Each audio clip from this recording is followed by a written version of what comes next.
Chapter Mahatma Gandhi and the nationalist movement, यानी कि महात्मा गांधी और राष्ट्रीय आंदोलन चैप्टर में कल मैंने आपको महात्मा गांधी के बारे में बताया था, जिसमें मैंने आपको बताया था कि महात्मा गांधी जनवरी 1915 में भारत लौटे थे। उसके बाद उन्होंने अपने 3 आंदोलन चलाए थे जो स्थानीय स्तर के थे, चंपारण, खेड़ा और अहमदाबाद। उसके बाद फरवरी 1916 में गांधी जी की सार्वजनिक उपस्थिति हुई थी बनारस हिंदू विश्वविद्यालय के उद्घाटन समारोह में। अब हम बात करते हैं गांधी जी के सबसे पहले आंदोलन की, जिसका नाम है non cooperation movement.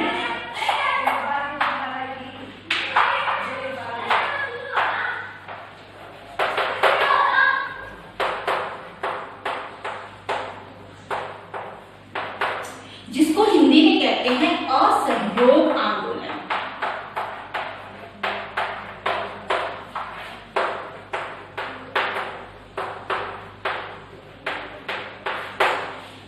Gandhi ji ने जो अपना पहला आंदोलन चलाया था असहयोग आंदोलन, सबसे पहले हम इसके कारणों पर चर्चा करेंगे कि गांधी जी ने ये आंदोलन क्यों चलाया। तो कारण में सबसे पहले हम बताएंगे प्रथम विश्व युद्ध से उत्पन्न निराशा। जैसा कि आप जानते हो कि प्रथम विश्व युद्ध जो 1914 से 18 के बीच में लड़ा गया था, और उस समय हम ब्रिटेन के उपनिवेश थे, लेकिन भारतीयों ने इस युद्ध में ब्रिटेन का साथ दिया था ये सोचकर कि शायद युद्ध के बाद उनकी मुश्किलें कम हो जाएंगी, लेकिन उनकी मुश्किलें कम नहीं हुई बल्कि उनकी मुश्किलें बढ़ा दी गई थी। युद्ध के नाम पर ब्रिटेन ने जो भारी कर्जा लिया था उसको चुकाने के लिए उसने आयकर शुरू कर दिया था, सीमा शुल्क बढ़ा दिया था, कीमतें बढ़ा दी थी, गाँव में जबरदस्ती लोगों की सिपाहियों के तौर पर भर्ती की गई थी। इस बात से भारतीयों में भारी निराशा थी। और जिसका दूसरा कारण था वो था रोलेट एक्ट। मैं आपको बता दूं कि एक ऐसा कानून था, सर सिडनी रॉलेट की अध्यक्षता में इसको पेश किया गया था। इसमें बिना कोई कारण बताए किसी को भी 2 वर्ष तक जेल में डाला जा सकता था। तो गांधी जी ने इसको काला कानून कहा और कहा कि हम इस कानून का विरोध करेंगे। तो इस रोलेट एक्ट से भी भारतीय लोगों में बहुत भारी निराशा थी। तीसरा इसका जो रीजन था वो रोलेट एक्ट से ही जुड़ा हुआ था, और वो था जलियांवाला बाग हत्याकांड। जैसे आपने इसके बारे में पहले भी सुन रखा होगा। असल में हुआ क्या था कि रोलेट एक्ट का विरोध पूरे देश में किया जा रहा था, लेकिन इसका सबसे ज्यादा विरोध पंजाब में किया जा रहा था। इसका कारण ये था कि प्रथम विश्व युद्ध में पंजाब के लोगों ने अंग्रेजों का साथ दिया था। उन्होंने सोचा था कि सेवा के बदले मेवा मिलेगी, लेकिन सेवा के बदले उन्हें मिला रोलेट एक्ट। और इसी रोलेट एक्ट के तहत उस समय पंजाब के 2 महत्वपूर्ण नेता थे, डॉक्टर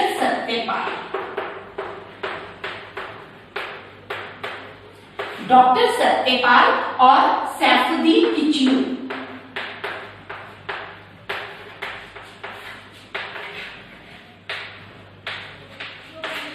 डॉक्टर सत्यपाल और सैफुद्दीन किचलू को रोलेट एक्ट के तहत गिरफ्तार कर लिया गया था, इसलिए लोग इस बात से बहुत ही नाराज थे। और 13 अप्रैल 1919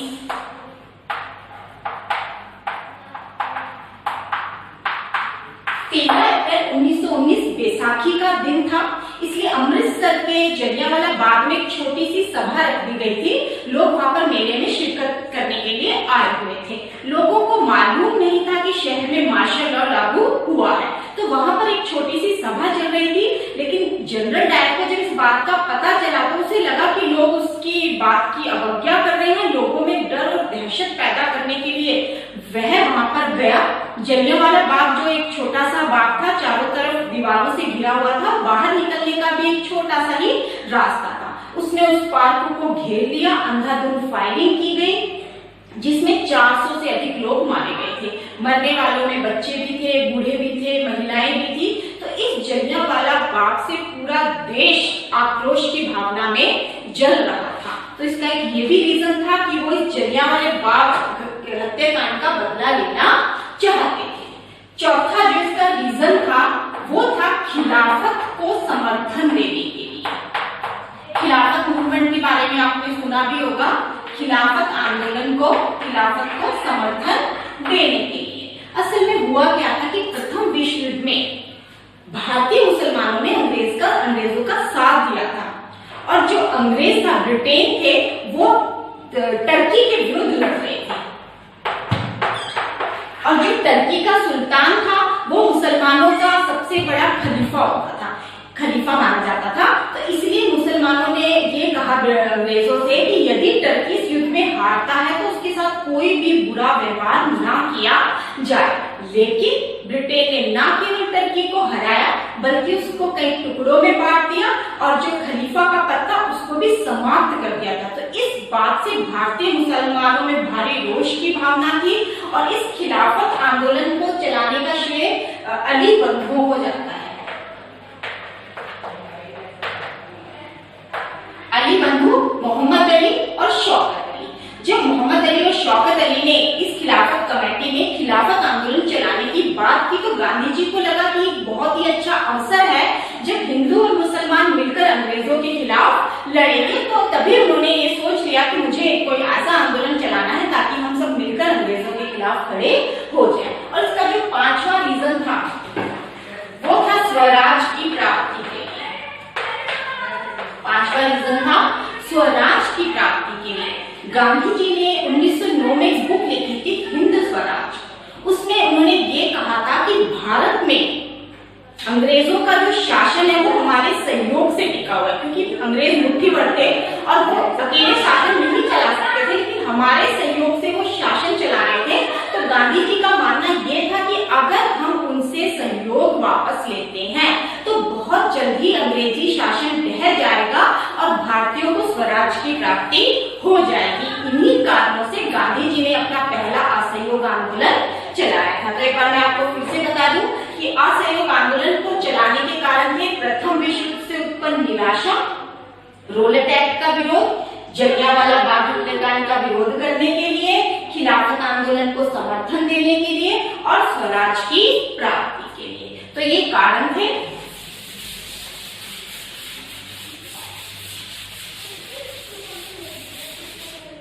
अब कारण के बाद हम लेते हैं अगला पॉइंट, वो है स्वीकृति।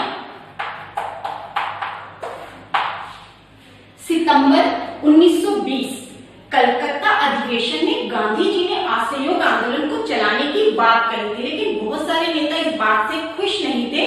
इसीलिए जब 1920 में दिसंबर में नागपुर में अधिवेशन हुआ तो उन्होंने नेताओं को इस बात के लिए तैयार कर लिया और यहाँ इस अधिवेशन में असहयोग आंदोलन को चलाने की स्वीकृति उनको प्राप्त हो गई थी। अब स्वीकृति के बाद कार्यक्रम कि इस आंदोलन के दौरान गांधी जी ने कौन कौन से कार्यक्रम तय किए थे या हमें क्या क्या करना था। सबसे पहले ये कहा गया कि हम विदेशी वस्तुओं का बहिष्कार करेंगे। तो यहाँ पर विदेशी वस्तुओं का बहिष्कार किया गया था। विद्यार्थियों ने स्कूल कॉलेजों का बहिष्कार कर दिया था। शिक्षकों ने त्याग पत्र दे दिया था। वकीलों ने मुकदमा लड़ने से इनकार कर दिया था। प्रांतीय परिषदों के चुनावों का बहिष्कार किया गया था और महिलाओं ने शराब की दुकानों पर पिकेटिंग की थी। तो ये इस आंदोलन के कार्यक्रम रहे थे। अब हम पढ़ते हैं इसके बाद इस आंदोलन का स्थगित होना। स्थगित का मतलब होता है रोकना। ये आंदोलन बहुत ही सफलतापूर्वक चल रहा था और आर्थिक स्तर पर अंग्रेजों को भी भारी नुकसान का सामना करना पड़ रहा था, क्योंकि ना तो विदेशी वस्त्र का प्रयोग किया जा रहा था, शराब की दुकानों पर पिकेटिंग यानी धरना दिया जा रहा था, इसलिए जो उनका एक्सपोर्ट था वो बहुत ही कम रह गया था। आंदोलन बहुत सफलतापूर्वक चल रहा था, लेकिन तभी एक ऐसी घटना घटी जिसकी वजह से गांधी जी ने ये आंदोलन वापस ले लिया था। हुआ क्या था, फरवरी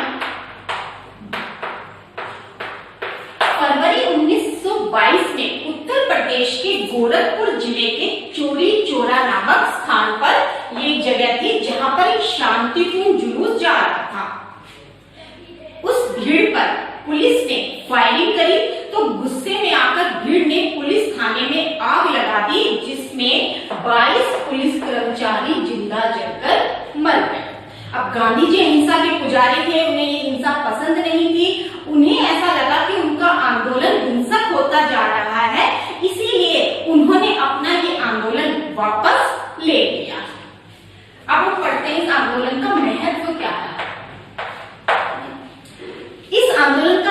हालांकि हम अपने स्वराज की प्राप्ति में सफल तो नहीं हुए थे, लेकिन स्वाधीनता प्राप्ति के आंदोलन में ये हमारा पहला जन आंदोलन था जिसमें हजारों लाखों भारतीयों ने मिलकर भाग लिया था।